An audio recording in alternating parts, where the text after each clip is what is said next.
I pretty much grew up in Bunnings because my dad's a builder, so I was always there, just running around going, fucking look at that big tool. That's pretty big, isn't it? That's sick. I'm 9, right? I grew up in Bunnings. And every time you go to Bunnings, right? If you're Australian, what you do is you go and they have a sausage sizzle out the front. And it's like a charity sausage sizzle and it supports like a surfers club or a fucking youth thing or just whatever, right? It supports something. So anyway, you go to Bunnings, right? And you get a sausage, and a sausage sizzle is a piece of bread, sausage on top, onion on top of that, and some sauce if you want it. Okay, but some guy, some 65-year-old dude, slipped on an onion in Bunnings, fell on his ass, and then he sued Bunnings, won a bunch of money, and now Bunnings have gone, okay, well, now our new policy is that the onion, to make it safe, has to go underneath the sausage.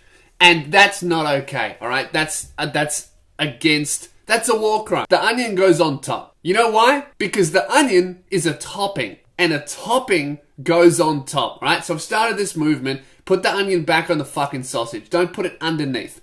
Alright, and here's my other thing. I realized this when I was at Bunnings. I went to me local Bunnings. That's the most Australian thing you'll ever hear. I went to me local Bunnings. The only thing more Australian than that is I went down to the local bottle-o and King hit a 19-year-old and now he's dead. That's the only more Australian sentence than me local Bunnings, alright? It's King hitting a 19-year-old and killing them. And I got this thing and they put the onions underneath the sausage and...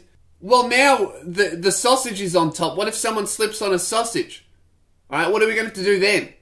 Are we then going to have to put the sausage underneath the bread and then the onion underneath that? And then that just means you're getting an upside down sausage sizzle. The onions are going to end up on top again. We're back at square one. Dude, I feel like all of these safety precautions that we're taking are just to protect people who, hey, maybe if they were gone, you know... We'd be better off. That's what I'm not saying that we should kill people who would slip on onions. I'm just saying that maybe we shouldn't protect them. I feel like if some guy was going to slip on an onion and die, that's probably just how he was meant to go. You wouldn't put it on his gravestone like slipped on an onion, died, what a brave man. Like, you wouldn't put it on a gravestone like you would with a soldier who served his country. You'd remember it as like, oh yeah, Jono died slipping on an onion, and I feel like that was a very Jono thing to do. And I will say that it is sad that Jono is gone, but I'm also saying there's less people on the train.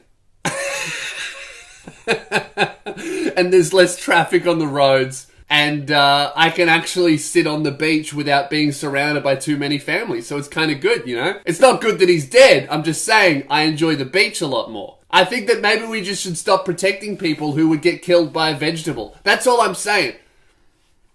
If you're going to die because you slipped on his vegetable, he was 65. Maybe he lived a good life, you know?